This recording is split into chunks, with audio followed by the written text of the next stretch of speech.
তোর ওই চাঁদ বদন হলুদ। কি রেখেছো বলবি? আজকে আমাকে দেখতে গরুর মতন লাগছে, কথাটা কি সত্যি ছিল? এই মুহূর্তে আমার মন খুব ভালো, তাই তোকে খাপাবো না।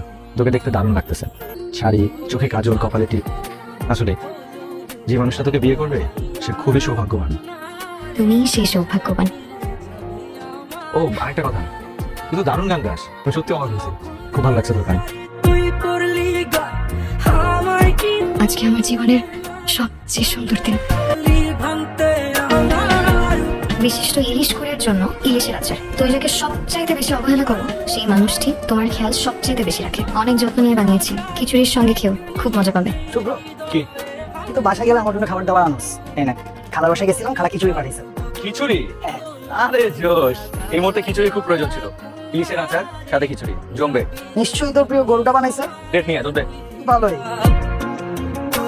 হ্যালো অসুস্থ ভাইয়া, তোর ইলিশের আচার দিয়ে খিচুড়ি খাচ্ছি, নিশ্চয়ই ভালো লাগছে না?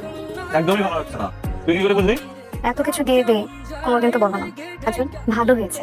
এতদিন যা দিচ্ছিস খুব কষ্ট করে গিয়েছি, আজকের এই ইলিশের খিচুড়ি অত্যন্ত জঘন্য। আপন